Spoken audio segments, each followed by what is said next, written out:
Jason Tuggle sat next to your athletic director at lunch today. He's expecting huge things out of your team this year.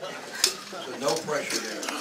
2 straight trips to the NCAA tournament. You got very respectable 18-9 last year, missed the tournament.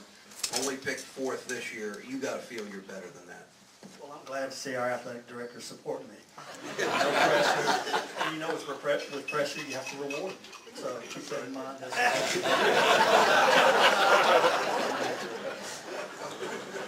I think one of the hardest things to do in sports is to repeat. Going into last year, we were expected to win 3 in a row. Came up short. That's it. We were in the mix going into the last weekend. Got beat in the semifinals of the tournament. Our coaching staff got together, reevaluated things, and we think we're doing what we're supposed to do to get right back in the mix again. We're going to not change our philosophy. Our goals remain the same. We still recruit the same way and plan on getting right back where we were.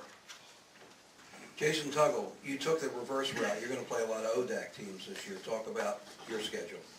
Well, it definitely sounds like Coach Colombo knows what he's doing. I followed him. Maybe we can get it worked out. And I think things will fall in place that way. Well, I don't think we have as much control at our level as people think with our schedule. Reason being, we have 18 conference games starting the second week of January and February. So that leaves you 7 games. I don't have any games in December. That doesn't sound like a good idea, but go with your family at that time. We open up in New York City, but we go play Bridgewater. How that works out, I don't know. But we're going up. Yeah, we're going up. We pass them going up, play them while we're there, pass them coming back home. And then we have Guilford. We play in a Christmas tournament at Maryville, and then Emory and Henry. So our schedule's just, we take what we can get and then make the most out of it. Bryan Galuski, Greensboro College. You tied for first in USA South last year, picked second this year. You've been around the league a little bit in the last few years.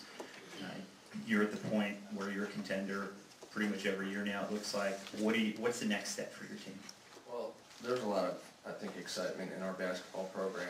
2 years ago, we came in, we won 12 games. Last year, winning 20. I think, our kids are excited to take the next step. And, we talked about playing in the postseason or winning a national championship, and I think that's the direction hopefully we're moving towards. We got great leadership this year, 3 returning players that are going to add tremendous depth to our offensive and defensive punch. But I think it comes down to teamwork and staying together and moving on day by day. But we're excited and looking forward to the year. Coach Galuski, thanks to your athletic director, you start with 8 of your first 10 on the road. How do you deal with a brutal beginning to the season like that, and then how will it help you as you get to conference season?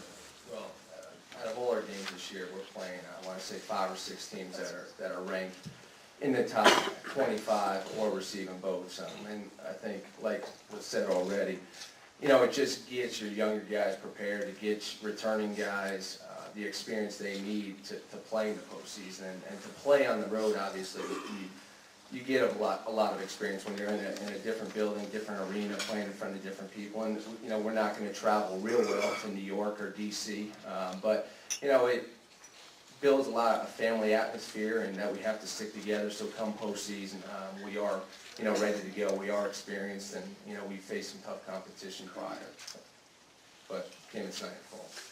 Thanks, Bryan. Do you support me? Yeah, I do.